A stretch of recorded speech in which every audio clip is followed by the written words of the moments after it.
শোনো শোনো ভক্তগণ, শোনো দিয়া মন, এক দুঃখী মায়ের ছেলের কথা এখন কহিব। এখন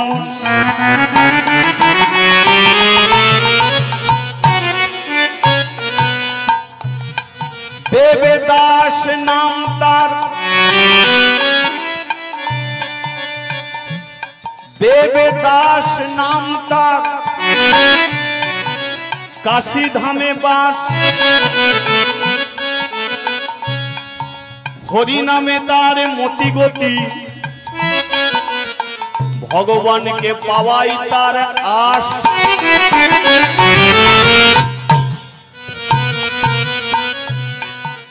5 বছরের ছেলে সে,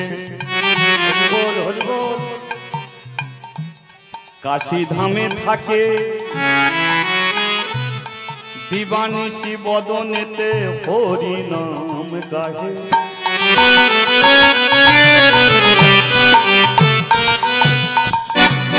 পরচর্চা পর নিন্দা নাহি সে করে, ভগবানকে পাওয়ার লাগি সদাই মন তার কাঁদে। কাশীর ঘাটে স্নান করিতে যায়,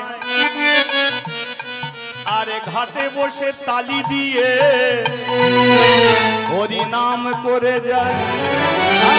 হরি হরি বল, গৌর হরি বল, হরি হরি বল সবে, গৌর হরি বল, হরি হরি বল, গৌর হরি বল, হরি হরি বল সবে, গৌর হরি বল। আজকে যে লীলা আপনারা আমার মুখ থেকে শুনবেন, তার আগে বলে দিচ্ছি, সবাইকে বলছি, আজকাল দিনে 1 টাকার বিনিময়ে আপনি কি পেতে পারেন বলুন? 1 টাকা। বাচ্চা মেয়েরা বলে দেবে লজে সব চকলেট। শুনুন, আজকে আমি সেই লীলা আপনাদের কাছে শোনাবো যে 1 টাকার বিনিময়ে লজেস ছাড়া আর কিছু জোটে না। কিন্তু সেই 1 টাকা যদি আপনি কোনো সৎ মানুষকে বা কোনো বৈষ্ণবকে যদি দান করেন, তাহলে সেই 1 টাকার বিনিময়ে আপনি বৃন্দাবনে যাবেন, আর বৃন্দাবনে গিয়ে আপনি ভগবানকে নিজের চোখে দেখতে পাবেন। কে? ভগবানকে পুজো করে পাওয়া যায়, তার পায়ে জল দিয়ে পাওয়া যায়, তাকে মন্ত্রোচ্চারণ করে পাওয়া যায়। কিন্তু আজকে আপনারা শুনবেন 1 টাকার বিনিময়ে কি করে ভগবানকে পাওয়া যায়। 1 টাকা, মাত্র 1 টাকা। এই 1 টাকার বিনিময়ে ভগবান দর্শন। আজ আপনারা লীলা শুনবেন, 1 টাকায় ভগবান কৃষ্ণকে দর্শন। তবে আপনি বলবেন, কেন ভগবানকে প্রত্যেক দিন দেখি? ও ভগবান নয়, সেই ভগবান যে ভগবান আপনার সঙ্গে কথা বলবে, যে ভগবান আপনার নাম ধরে ডাকবে। ঠিক আছে, চলো 1 টাকায় ভগবান দর্শন। তাহলে কাশী ধামের সেই ছেলে, দেবতার নাম, 5 বছরের বয়স তার, গাহে হরি নাম। হরি বল, আরেকবার, হ্যাঁ, হরি হরি বল, আমার গৌর হরি বল, হরি হরি বল সবে, গৌর হরি বল, হরি হরি বল, গৌর হরি বল, হরি হরি বল সবে, আমার গৌর হরি বল, হরি হরি বল, গৌর হরি বল, হরি হরি বল, হরি হরি বল, হরি হরি বল। बोलिए राधा মাধবে কি, হরিনাম বন্ধ করবি কি না? আপনাদের বলছি না। দেবা, ছেলেটার নাম কি বললাম? দেবা। 5 বছরের একটা ছেলে কাশির ঘাটে বসে হরিনাম করে, আজও করছে। গ্রামের বেশ কিছু ছেলে ছুটে গেল দেবার কাছে। এ দেবা, দেবা, দেবা বলল, হ্যাঁ আমাকে ডাকছো? হ্যাঁ ডাকছি, তাড়াতাড়ি ঘরে যা। দেবা বলল, এই তো এলাম, যাবো তো ঘরে, মা তো ভাত রেঁধে রেখেছে। হ্যাঁ বাবা স্কুলে দিয়ে আসবে, ওই স্কুলে যাব, তা এখনই একটু থাকি না কেন? না তুই বাড়ি যা তাড়াতাড়ি। দেবা বলল, তোরা এত করে বলছিস কেন? আমি এখন যাব না, আমি এই হরিনাম করছি, এবার স্নান করব, তারপরে তো বাড়ি যাব। না তুই বাড়ি যা। দেবা বলল, কারণটা বল। ছেলেগুলো বলল, শোন, শুনবি না কথা, তবে আসল সত্যিটা বলে দিচ্ছি। তোর বাবা কিছুক্ষণ আগে মরে গেছে। তোর বাবা কিছুক্ষণ আগে মরে গেছে। ছেলেগুলো কেন বলতে বারণ করছিল জানেন? দেখবে ছেলে যদি বাইরে থাকে, বাবা মরে গেলে ছেলেকে কোনোদিন ফোন করে মরণ খবর দেয় না, দেয় কি? কি বলে, এই তাড়াতাড়ি বাড়ি আয়, তোর বাবা অসুস্থ। তাই দেবাকে বলতে পারছিল না, বাড়ি যা, বাড়ি যা, বাড়ি যা। কিন্তু দেবা যখন শুনছে না, সরাসরি বলে দিল, তোর বাবা কিছুক্ষণ আগে মরে গেছে। কিন্তু যাকে বলেছে, মরা যে কি জিনিস ছেলেটা জানি না, এত পাগল। মরা কি জিনিস জানে না। মরে গেলে যে তার বাবা কোনো কথাই বলবে না, এটা জানে না। মরে গেলে যে তার বাবা স্কুলে নিয়ে যাবে না, এটা জানে না। মরে গেছে যখন আর বাবাকে কোনোদিন দেখতেও পাবে না, ছেলেটা এটাও জানে। এরা বলল, যা বাড়ি যা, বাবা মরে গেছে। দেবা বলে, তোরা যখন বলছিস যাচ্ছি। লক্ষ্য করো, রাস্তায় যেতে যেতে, ও কাকা শুনছো? হ্যাঁ দেবা, কি হয়েছে? বাবা মরে গেছে। সে তো মরা কি জিনিস জানে না, হেসে হেসে বলছে, বাবা মরে গেছে। কাকিমা, বাবা মরে গেছে। বৌদি, বাবা মরে গেছে। যাদের ঘরে বলছে, শোনা মাত্রই তারা ছুটে ছুটে চলে যাচ্ছে। দেবা বলে, যাকে বলছি ছুটছে কেন? কেন ছুটে ছুটে চলে যাচ্ছে? যাক, আমি তো ঘরের দিকেই যাচ্ছি। যেই দেবা বাড়ির কাছে এলো, লক্ষ্য করুন, দেবা বাড়িতে আসার আগেই গ্রামের সবাই মানুষ ছোট্ট বাড়িটার ভেতরে ভিড় জমিয়ে আছে। দেবা আস্তে আস্তে ঘরের ভেতরে যাচ্ছে। দেবা যার মুখের দিকে তাকাচ্ছে, দেখতে পেল কারো চোখ দিয়ে জল টপ টপ করে পড়ছে, কারো চোখে জল ভরে গেছে, কেউ কথা বলছে, কিন্তু সবার চোখে একটা জল। দেবা ভাবলো, এরা কাঁদছে কেন? আমার বাবার কাছে যাই। মাকে গিয়ে বলল, মা, বাবা কোথা? মা আঙুল বাড়িয়ে দেখিয়ে দিল তুলসী তলা। দেবা গেল তুলসী তলায়, গিয়ে দেখলো তার বাবাকে সাদা কাপড় দিয়ে ঢেকে রেখেছে। দেবা মাথার কাছে বসে সাদা কাপড়টা মুখ থেকে যখনই সরিয়েছে, মাকে বলল, ও মা, এরা বলছে বাবা মরে গেছে, কিন্তু বাবা তো তুলসী তলায় ঘুমিয়ে পড়েছে। আচ্ছা বলুন তো, এখানে যতজন আমরা আছি, কেউ কি চিরস্থায়ী হয়ে বেঁচে থাকব? যেদিনকে আমাদের জন্ম হয়েছে সেদিনকে আমাদের মৃত্যু লেখা হয়ে গেছে। মানুষ শুধু জানে না কে কোন দিন কিভাবে মারা যাবে, এটা কি মানুষ জানে? কিন্তু মরতে তাকে হবে। এবার বলুন, মরতে যখন আমাদের সবাইকেই হবে, তাহলে মরণটা আমাদের কি প্রার্থনা করা উচিত? প্রতিটা মানুষ মরবে, তাহলে মৃত্যুটাকেও প্রার্থনা করতে হবে যে আমার মৃত্যুটা যেন এইভাবে হয়, আমার মৃত্যুটা যেন এইভাবে হয়, আমার মৃত্যুটা যেন এইভাবে হয়। কেন?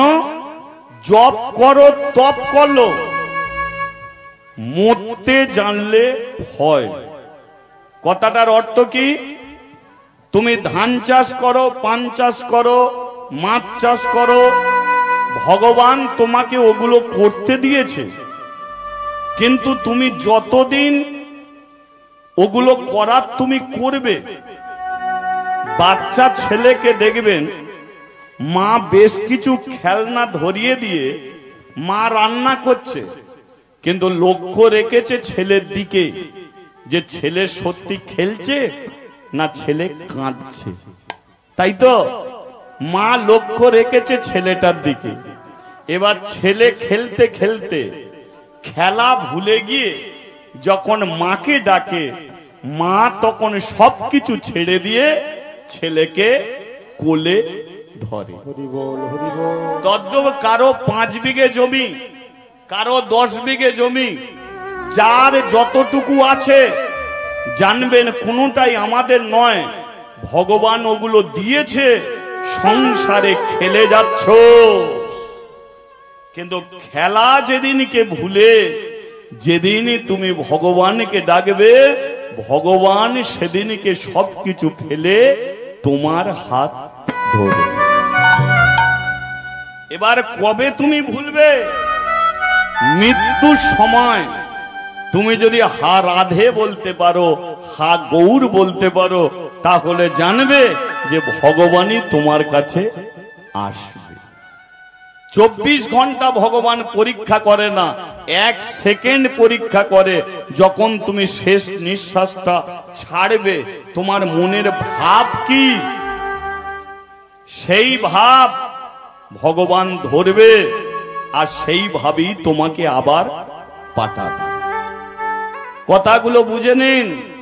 কোন মেয়ের বিয়ে হবে, দেখবেন ছেলে বলেছে মেয়ের একটা ছবি চাই, মেয়ে চিন্তা করলো আমার বিয়ে হবে যখন, তাহলে একটা ছবি ভালো করে পাঠাতে হবে। মেয়েটা কি করলো? বিউটি পার্লারে গিয়ে 4 ঘন্টা ধরে সাজলো, স্টুডিওয়ে গেল, আরো ঘন্টা খানেক ধরে সাজলো। এবার বলো, ছবি তুলতে কতক্ষণ সময় লাগে? একবার ক্লিক করবে, কি একবার ক্লিক করবে, ছবি উঠে যাবে। তাহলে যে 6 ঘন্টা ধরে সাজলো, 1 সেকেন্ডের মধ্যে ছবি ক্যামেরায় বন্দী হলো। তখন তুমি কেমন ভাবে দাঁড়িয়েছো 1 সেকেন্ডের মধ্যেই বোঝা যাবে, এছাড়া আর বোঝা যাবে না। তদ্রূপ মৃত্যুর সময় শেষ নিঃশ্বাস তুমি কিভাবে ছাড়ছো, ভগবানের ক্যামেরায় ধরা পড়লো, সেই অনুযায়ী পৃথিবীতে তোমাকে আবার পাঠিয়ে দেবে। হরিবল হরিবল। ভগবানের চোখে যদি দেখে যে না, এ মরার সময় ছবিটা ভালো তুলেছে, তাহলে একে আবার মানুষ করব, আবার ছেঁড়া চটে বসবে, আবার 2 হাত তুলে বলবে নিতাই গৌর হরিবল।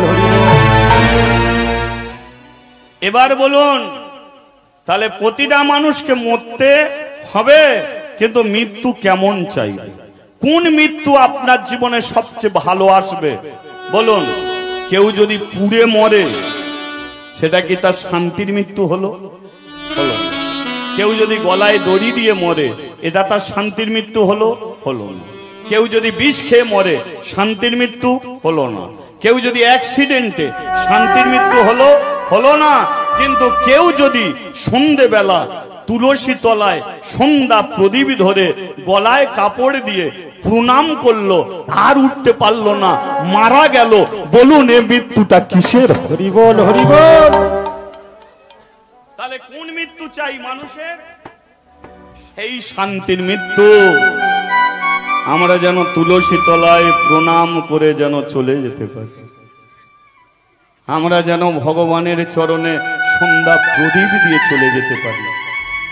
আমরা যেন হরিনাম শুনতে শুনতে আমরা যেন চলে যেতে পারি। বলুন, এই হরিবাসরে হাজার হাজার মানুষ বসে আছে, কেউ যদি হরিনাম শুনতে শুনতে কেউ যদি মারাই যায়, সেই মানুষটাকে শুইয়ে দিলে কি মনে হবে? মানুষটা যেন ঘুমাচ্ছে না। বলে এর গাল বেঁকে যাবে, না পা বেঁকে যাবে, না হাত ভেঙে যাবে? শুইয়ে দিলে মানুষ যেন ঘুমিয়ে পড়ে, তেমন তাকেও শুইয়ে দিলে মনে হবে মানুষটা ঘুমিয়ে পড়েছে। তবে বেঁচে থাকলে ঘুমিয়ে পড়ি আবার জাগি, কিন্তু এই মানুষটা যে ঘুমিয়ে পড়েছে এর ঘুম আর কোনোদিন সেই মানুষকে দেখলে আপনার প্রণাম করতে ইচ্ছা হবে, হবে না? তাকে দেখলে প্রণাম করতে ইচ্ছা হবে, প্রণাম করে বলতে হবে যে হে ভক্ত স্বজন, তুমি কত বড় কৃষ্ণ ভক্ত ছিলে, কত বড় হরিভক্ত ছিলে, আজকে তুমি তার কথা শুনতে শুনতে তুমি তার কাছে চলে গেলে। তুমি যেখানেই থাকো একটু আশীর্বাদ করো, আমরাও যেন তোমার মতো চলে যেতে। হরি বল, হরি বল। জীবনে আমি কোনোদিন কারো কাছ থেকে কিছু চাইনি মা,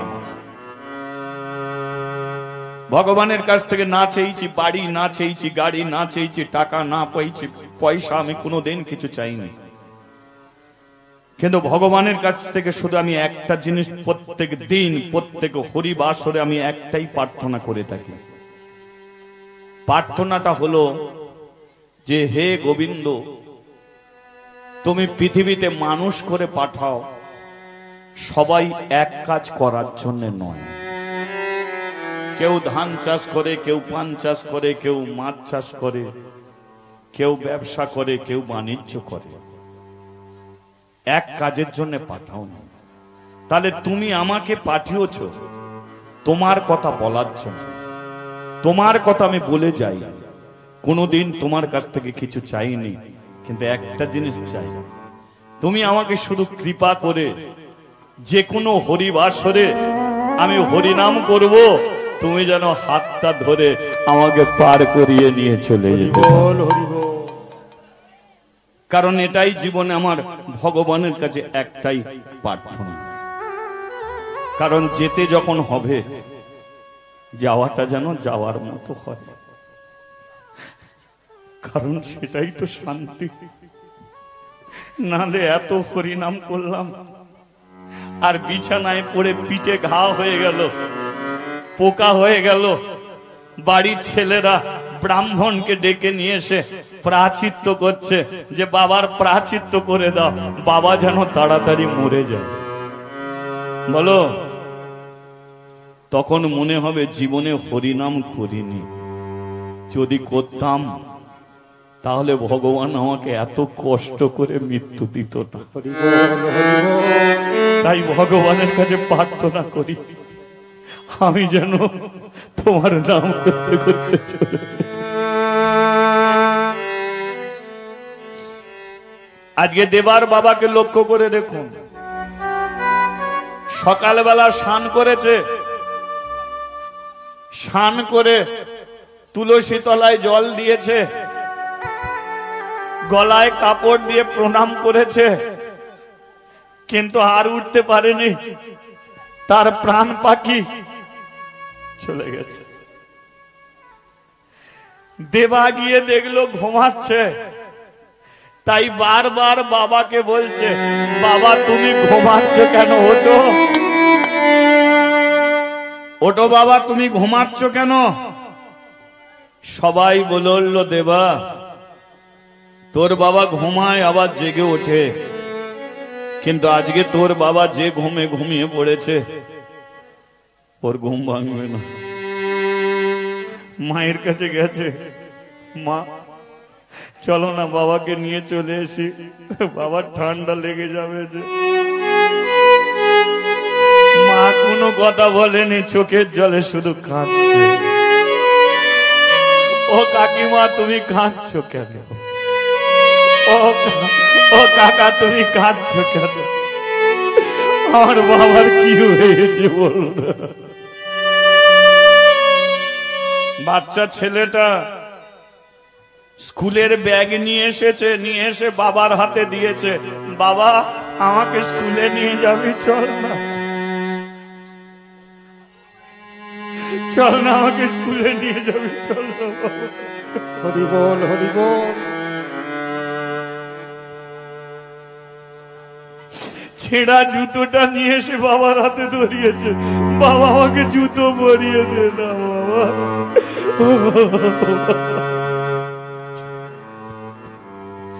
জীবনের বাবা মা সবচেয়ে বেশি অমূল্য সম্পদ, এদের হারালে বড় কষ্ট হয়। ভেবেছেন আমি আপনাদের হরিবাসরে প্রথম এলাম,